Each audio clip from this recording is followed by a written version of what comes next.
तो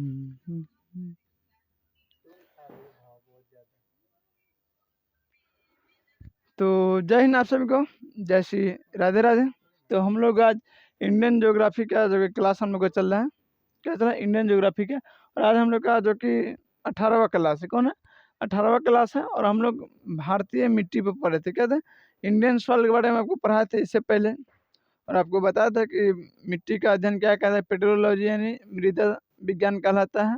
भारतीय कृषि अनुसंधान परिषद ने क्या किया था, भारतीय मिट्टी को 8 भागों में बांटा है, जिसमें आपको 4 प्रमुख बता दिए हैं, जिसके बारे में हम लोग पढ़ने वाले। जिसमें आपको जलोढ़ मिट्टी आ गया, काली मिट्टी, इसके बाद आपको लाल मिट्टी और लेटेलाइट मिट्टी, ठीक है। जिसमें आपको पहले यानी पार्ट 1 में आपको हम करा दिए क्या, एक जलोढ़ मिट्टी, खादर बंगर जो उसी में आता है उसको भी पढ़ा दिए, और ब्लैक सॉइल यानी काली मिट्टी के भी बारे में पढ़ा दिए, ठीक है। और अभी हम जो नेक्स्ट क्लास में हम लोग पढ़ने वाले हैं, इसमें हम लेटेलाइट एंड जो कि हमने रेड मिट्टी, ठीक है, इस दोनों के बारे में हम लोग पढ़ने वाले हैं। तो चलिए हम लोग क्लास को स्टार्ट करते, क्या करते हो, क्लास को हम लोग स्टार्ट करते हैं। तो आशा है कि आप लोग बहुत अच्छे से तैयारी कर रहे होंगे और अपने गंतव्य की ओर आस्ते आस्ते बढ़ रहे होंगे। तो हम लोग क्या पढ़ रहे हैं बाबू, इंडियन सॉइल यानी भारतीय मिट्टी हम लोग पढ़ रहे हैं। जिसमें आज हम लोग क्या पढ़ना है, रेड मिट्टी पढ़ना है। क्या पढ़ना है? लाल मिट्टी पढ़ना। देखिए लाल मिट्टी का जो कि निर्माण जो होता है, इसका निर्माण जलवायु परिवर्तन के परिणाम स्वरूप जो कि रावेदार चट्टानें होते हैं और कयांतरी चट्टानों को टूटने से, ठीक है, विघटन होने से क्या होता है, इसकी निर्माण होती है रेड मिट्टी का, ठीक है। रेड मिट्टी का आपको जो कि जलवायु परिवर्तन के कारण जो कि रावेदार चट्टान और जो कि कयांतरी चट्टानों को टूटने से इसका निर्माण होता है। इस मिट्टी में आपको सिलिका एवं आयरन, ठीक है, सिलिका जो रासायनिक पदार्थ है और आयरन की अधिकता आपको मिल जाएगी, ठीक है। आयरन देखते हैं सेवम भी आता है बहुत जगह। तो आप देखेंगे कि इसमें सिलिका में आयरन की अधिकता बहुत पाई जाती है। इसका लाल रंग होने का रीजन क्या है, इसमें लो ऑक्साइड पाया जाता है। क्या पाया जाता है? लो ऑक्साइड इसमें जो कि पदार्थ पाए जाते हैं, इसलिए इसका रंग क्या होता है, लाल हो जाता है। और ये जो कि इसमें आपको नाइट्रोजन, फास्फोरस एवं ह्यूमस की कमी पाई जाती है। लाल मिट्टी में आपको नाइट्रोजन, फास्फोरस और ह्यूमस यानी गर्मी की कमी आपको देखने को मिलेगा, ठीक है। इसका आप देखेंगे कि देखिए इस उत्पादन के लिए ये अच्छी नहीं मानी जाती है। ये बंजर क्षेत्र में आते हैं, क्या बंजर भूमि में आते हैं। लेकिन उतना देखिए खेती तो कौन इस आदमी की, जब चांद पर जब आदमी कर सकता है, अंतरिक्ष में जब कर सकता है, तो आदमी जमीन है तो इस पर भी होगा कि उतना नहीं हो सकता। अब सोचे कि साफा होगा नहीं, जब पहाड़ को छेद करके उसमें पेड़ जम जाता है तो और सब क्या है। बाकी उतना आप जो कहिएगा अच्छी क्वालिटी, जैसे आपको काली मिट्टी आपको देखने में लेटेलाइट मिल जाएगा, खादर बांगर ये सब जो आपको मिल जाएगा, ये भले आपको बोले कि जलोढ़ मिट्टी, ये सब जो आपको पैदार करेगा अनाज का, ये सब का उतना उससे बहुत कम, समझिए कि अगर 10 गुना कर रहा है तो 10 में भी आपको आधा बटिया में लेके चलिए, ठीक है, माने 1/2 में आ जाइएगा। और कहाँ आपको मिलेगा? 10 में नहीं, 10 एक कट्ठा में समझिए कि 10 किलो का जलोढ़ मिट्टी में हो रहा है, तो यहाँ क्या होगा कि यहाँ एक कट्ठा में आपको 1 माने 85 किलो मान लीजिए, ठीक है, 50 किलो 50 ग्राम इतना लेके चलिए, मैंने कहने गया मैंने एगो आपको, हाँ ठीक है। तो इसमें कौन पाया जाता है, इसका रंग जो कि लाल, लो ऑक्साइड के कारण इसका रंग क्या होता है, लाल होता है। इसका जो कि कौन भूमि में आता है, बंजर क्षेत्र में आता है। इसमें अच्छी क्वालिटी की फसलें नहीं होती है। लेकिन हाँ मुख्यतः इसमें आपको गेहूँ दाल जो जितने भी मोटा अनाज है वो फसलें इसमें होता है मैक्सिमम, जो वहाँ के लोग का पेट भर सके, ठीक है। लेकिन हाँ आप सोचेगा कि लोग दूसरे की जरूरतें पूरा से तना हुए, तो आपको समझ में कि लाल मिट्टी क्या है, रेड मिट्टी, इसका निर्माण आपको जलवायु परिवर्तन से होता है, रावेदार और कयांतरी पर्वतों को विघटन से होता है। इसकी मिट्टी में सिलिका आयरन पाई जाती है।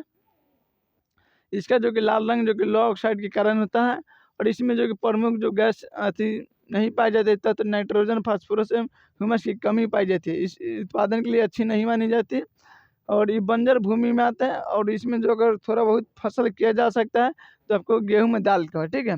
उसके बाद हम लोग देख लेते हैं लेटेलाइट मिट्टी। क्या लेटेलाइट सॉइल के बारे में हम लोग बात कर लेते हैं बाबू। क्या लेटेलाइट सॉइल के बारे में हम लोग बात कर लेते हैं, ठीक है। तो लेटेलाइट सॉइल इसका निर्माण आपको मानसून जलवायु की आर्द्रता एवं शुष्कता के कारण होता है, ठीक है।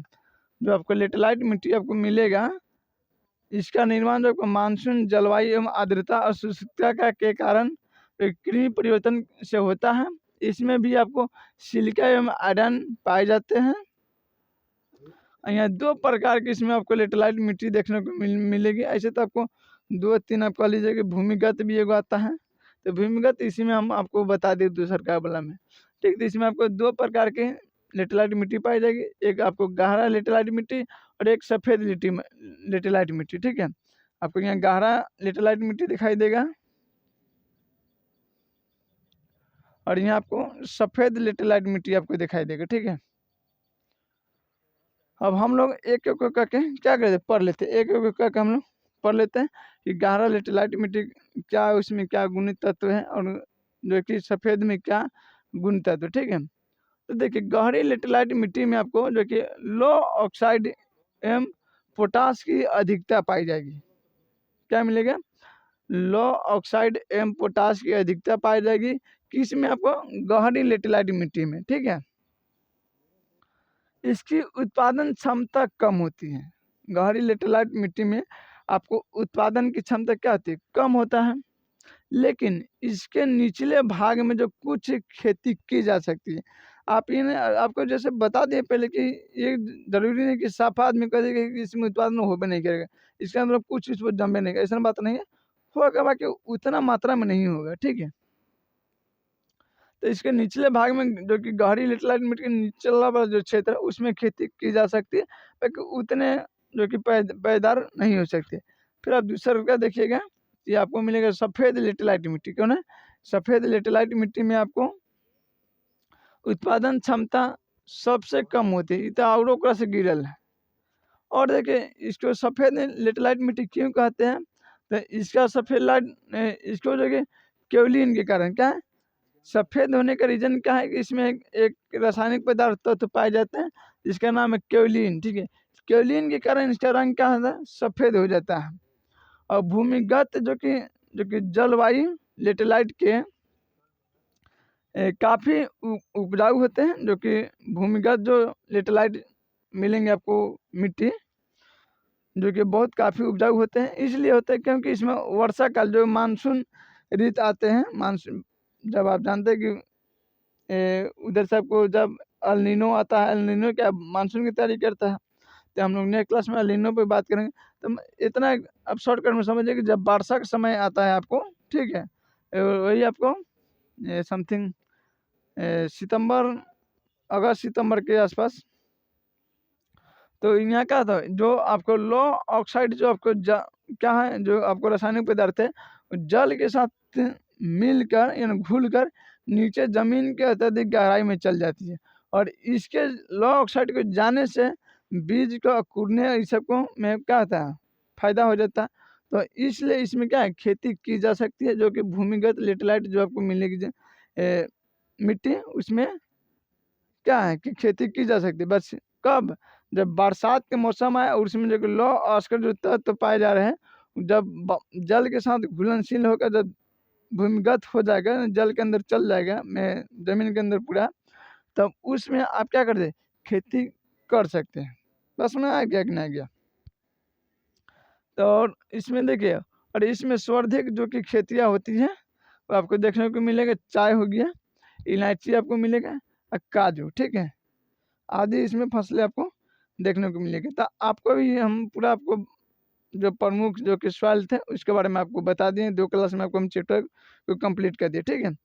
देखिए आपको हम कम कम करके पढ़ा देते हैं, आपको बोझ ना लगे, बस हमें ना हमरो बोझ लगे, बस समझ। तो इसलिए आपको कि कंटेंट आपको अच्छा लगा होगा। अपना जो फीडबैक है जो कि कमेंट में जरूर बताइएगा। फिर हम लोग मिलते हैं अगले नेक्स्ट क्लास में। क्या छठ पूजा का खरना दिन है, अभी हम लोग को जाना है कहाँ जा रहे हैं? अभी मार्केट जाना है बाबू, ठीक है। तो फिर कल जो कोचिंग है बंद रहेगा, फिर हम लोग परसों अब हम लोग खोलेंगे, यानी मंडे से। हाँ मंडे, नहीं मंडे की तो आती पूजा है। हाँ ट्यूजडे से हम लोग खोलेंगे, ठीक है, ट्यूजडे से। तो चलिए ठीक है, आप लोग भी जाइए तैयारी कीजिए और अच्छे से। आपको मालूम है कि विश्व का सबसे बड़ा और कठिन व्रत है ये, बहुत कठिन। इतना को उल्लंघ नहीं चाहती है माता जी, बात समझ रहे हो। तो इनसे लापरवाही ना करिएगा आप लोग, इनसे बच के रहिएगा। चलिए तब हम लोग आगे मिलेंगे।